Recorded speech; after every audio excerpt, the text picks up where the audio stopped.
Bonjour les Gémeaux, je suis heureuse de vous retrouver pour votre guidance du mois de janvier 2023. Ça y est, on y arrive, on y arrive. Bah là pour le moment, bon, on est encore en 2022 à l'heure où je tourne la vidéo parce que je vais vous les tourner un petit peu à l'avance pour que vous les ayez avant les fêtes.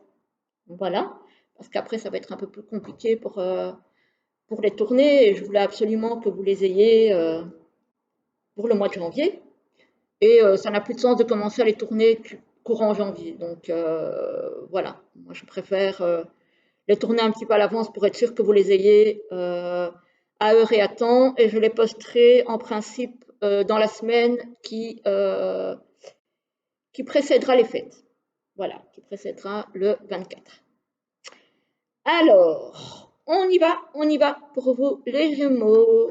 Alors, on commence le mois avec une énergie la même que le signe précédent, je pense, si je ne me trompe pas, avec le 7 de denier. Alors, le 7 de denier, c'est une énergie un petit peu de bilan sur ce que vous avez acquis, sur ce que vous avez accompli, voilà, sur ce qui a bien fonctionné, sur ce qui a moins bien fonctionné. Voilà, vous avez cette énergie de faire un petit peu le bilan, peut-être de votre année 2022, puisque la fin d'année, en général, c'est l'heure du bilan. Voilà. Et on a, et là aussi, je pense que c'est sorti pour un des signes précédents, on a le 4 de bâton. Le 4 de bâton qui est une énergie de fête. Donc, je pense que le petit bilan est positif et que du coup, vous pourrez fêter un petit peu ce que vous avez déjà accompli jusqu'ici. Voilà, on a cette énergie de fête, de construction, s'il y a des choses qui se sont construites, qui se construisent. Voilà, c'est une énergie de stabilité aussi. Ici, on a la grande prêtresse. Alors, la grande prêtresse peut être une énergie de mystère, peut être une énergie aussi d'appel à votre intuition. Peut-être que vous allez avoir besoin de votre intuition euh, dans le courant du mois de janvier. Voilà, peut-être pour certains projets, voilà, ou peut-être ici, après le bilan, vous aurez peut-être besoin de faire appel à votre intuition pour savoir dans quelle direction vous devez continuer à faire fructifier les choses. Et ici, on a le monde. Alors là, clairement, on arrive à l'apothéose, j'ai envie de dire, puisque c'est la dernière carte des arcanes majeures du tarot. Donc là, on arrive vraiment à quelque chose de super positif. On arrive à la fin d'un cycle avec, comme j'ai dit, hein, avec une apothéose. Et vous allez pouvoir recommencer un nouveau cycle. Voilà, voilà. Donc ça, c'est assez génial. Alors oui, j'ai ressorti le bout. Je sais que c'est pas forcément janvier la saison des citrouilles et des fantômes. Mais moi, comme j'avais déjà dit, je pense, hein, vu le dos en bleu glacé comme ça me fait vraiment penser à l'hiver, en fait. Puis il y a beaucoup de blanc aussi sur les cartes qui m'évoquent un peu la neige. Voilà. Donc du coup, moi, je l'utilise peu en automne, mais je vais beaucoup l'utiliser sur l'hiver. Alors, ben, ici, on a de nouveau l'hiver, en fait. Voilà. Donc, on est bien sur la saison de l'hiver, puisque c'est le mois de janvier.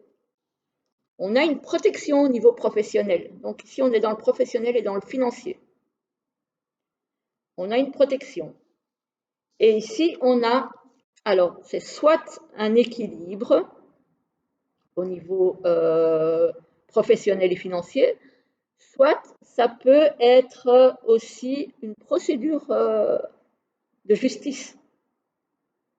Si c'est le cas pour vous, vous êtes protégé. Donc, à voir comment ça vous parle. On a une évolution positive en professionnel et en financier. Donc, effectivement, vous êtes bien protégé. Et vous avez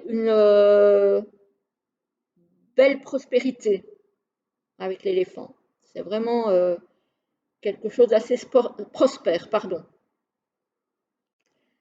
Attention, parce que vous allez avoir des décisions à prendre au niveau professionnel ou financier qui pourraient vous apporter de la tristesse. Donc faites attention aux décisions que vous prenez. Ne les prenez pas à la hâte. Faites en sorte de prendre les bonnes décisions pour vous. Et ici, on a l'homme. Donc ces décisions vont peut-être concerner un homme. Voilà. Donc malgré tout, vous êtes protégé dans les décisions que vous prendrez. Donc si vous réfléchissez suffisamment, avec les pieds bien sur terre, normalement, ça devrait passer. Faites juste attention ici, parce que, évidemment, si vous prenez une décision qui n'est pas la bonne, vous risquez de le regretter. Voilà, ça, c'est au niveau professionnel et financier. Alors, au niveau sentimental et relationnel, pour vous, on a une période de deuil. Peut-être qu'il y a une relation qui vient de se terminer, ou peut-être quelque chose que vous espériez qui ne s'est pas fait et auquel vous devez renoncer. Ça se peut aussi. Ici, on a stabilité et équilibre. Donc ça, pour les personnes qui sont soit dans une relation ou qui ne sont pas dans une relation, peu importe. On a une stabilité. Donc les choses ne vont pas bouger tout de suite.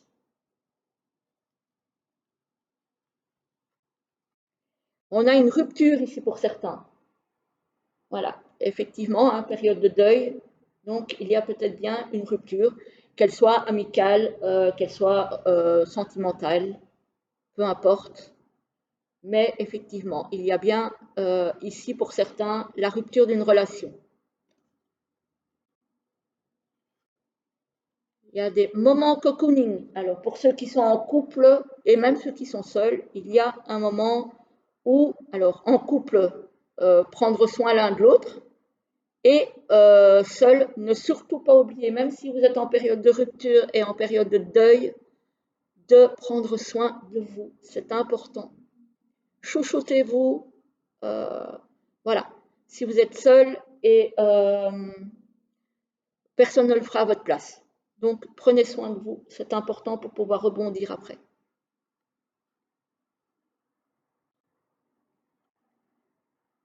Et ici, il y a des personnes qui ont du mal à s'ouvrir, à ouvrir leur cœur, à parler d'eux, à parler peut-être de choses qui ne vont pas. Voilà, il faut essayer de retrouver une communication. Voilà, si jamais il y a quelque chose qui vous chiffonne, quelque chose qui ne va pas, il faut en parler parce que ça aide aussi. Voilà, ici on voit quand même bien que les sentiments sont cadenassés. Donc, vous n'osez plus en fait aller au-devant de vos sentiments. Vous vous renfermez un petit peu. Il faut essayer de retrouver ce côté d'avoir envie de communiquer, de s'ouvrir aux autres. Voilà, voilà mes amis Gémeaux. Et on va terminer avec un petit message, deux petits messages, de l'oracle du messager pour ce mois de janvier pour vous. Voilà. Alors, pour les Gémeaux, pour le mois de janvier, s'il vous plaît. Ah ben, il y en a déjà une. On va voir pour la deuxième, pour le mois de janvier, pour les Gémeaux. Ben, dites donc, décidément, c'est toujours les mêmes cartes qui sortent. Alors, la première et la 2 que j'ai déjà eu pour au moins un autre signe avant vous. La première aussi d'ailleurs. Alors, la première, pour ceux qui ont choisi la première, elle vous dit soyez patient. Donc, même s'il y a des choses qui ne vont pas comme vous le désirez en ce moment, soyez patient, les choses arrivent. Voilà, il faut parfois faire preuve de patience, les Gémeaux. Voilà, et pour les personnes qui ont choisi la deuxième, faites le sacrifice. Voilà, il y a peut-être des choses pour le moment où il y a besoin de faire des compromis. Voilà, des choix qui peuvent parfois vous attrister. Voilà, faites les bons choix, même si ces choix vous plongent un peu dans la tristesse parce qu'ils vous font renoncer à certaines choses, mais parfois c'est nécessaire pour avoir quelque chose de bien après. Voilà, voilà, mes amis Gémeaux, je vais vous laisser. J'espère que la vidéo vous aura plu.